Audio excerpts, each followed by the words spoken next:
បាទជាទូអាយដាមបាទឥឡូវនេះយើងមកនៅក្នុងបរិវេណប្រាសាទអង្គរវត្តឬក៏ប្រាសាទអង្គរតូចហើយទីនេះយើងក្រៅពីប្រាសាទបុរាណយើងឃើញមានដើមថ្នោតជាច្រើននៅអមតងខាងនៅពីពេញបរិវេណនៃប្រាសាទអង្គរនេះសម្រាប់អាយដាមរដ្ឋាភិបាលវិញតើយល់យ៉ាងម៉េចដែលយើងឃើញដើមថ្នោតជាច្រើននេះហើយនៅរដូវនេះយើងឃើញមានផ្កាមានផ្លែហើយតើជាចក្ខុវិស័យជាទស្សនៈផ្លៃរបស់អាយដាមតើយើងត្រូវប្រើប្រាស់យ៉ាងម៉េចដើមថ្នោតនេះឲ្យវាមានតម្លៃអរគុណលោកបណ្ឌិតឆតប៊ុនថងតាមពិតដើមថ្នោតមានកត្តា5ទី1ដើមថ្នោតគឺជានិមិត្តរូបនៃការធ្វើសេដ្ឋកិច្ចរបស់កម្ពុជានៅពេលដែលយើងចម្លងវប្បធម៌ពីឥណ្ឌាមកហើយពេលហ្នឹងយើងយកពូជថ្នោតមកធ្វើជាស្ករដើម្បីរៀបចំម្ហូបអាហារគ្រប់ត្រូវការពួកខ្មែរត្រូវការស្ករដើរតួនាទីសំខាន់ទី2ក្លឹមថ្នោតយើងអាចធ្វើជាកឹះបានទី3ថ្នោតអាចធ្វើជា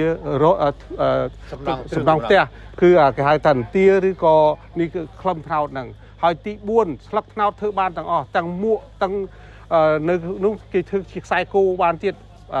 ធ្វើមួកវិចជាកតំជាអន្សមជាអីបានទៀតបាទគៀវថ្នោតនឹងបានហើយយកធ្វើជាអុសដុតហើយចំណុចទី5បើខ្មែរយើងមានគំនិតគៀបទឹកថ្នោតយកទឹកថ្នោតមកដាក់ឲ្យត្រជាក់ហើយឲ្យទេសចរភ្លក់ទឹកថ្នោតនឹងទាំងអស់ហើយពេលគេទទួលទានទឹកថ្នោតហើយគេផ្អែមគេនឹកដល់អង្គរវត្តនឹកដល់បេះដូងខ្មែរដែលមានទឹកចិត្តផ្អែមល្ហែមប៉ុន្តែបើយើងទុកដើមថ្នោតចេះមិនបានធ្វើឲ្យមានទឹកមានអីគឺជាការលំបាកយើងឲ្យទឹកថ្នោតនឹងប្រជាជនឬក៏ទេសចរបានក្រេបនៅរសជាតិទឹកថ្នោតហើយពេលចុងក្រោយមកប្រជាជននឹងចាប់ដើមលក់ស្ករថ្នោតគេវិលត្រឡប់ទៅវិញគេយួរស្ករថ្នោតទៅប្រទេសរបស់គេគឺគេថាស្កររបស់កម្ពុជាគឺជាស្ករពិតហើយជាបរិស្ថានល្អប្រជាជនមានការងារធ្វើដើមថ្នោតច្រើនធ្វើជាស្ករថ្នោតធ្វើអីបានទាំងអស់ហើយពេលដែលបរទេសគាត់ក្រេបទឹកថ្នោតហើយគាត់ចងចាំកម្ពុជា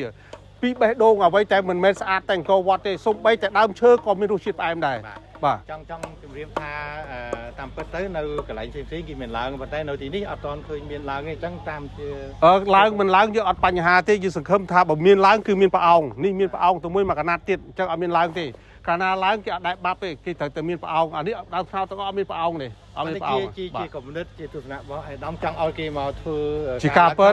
ជាការពិតដើម្បីឲ្យបង្ហាញពីជីវិតរបស់ខ្មែរយើងពីដើមធ្វើមិនឡើងថ្នោតធ្វើមានមិន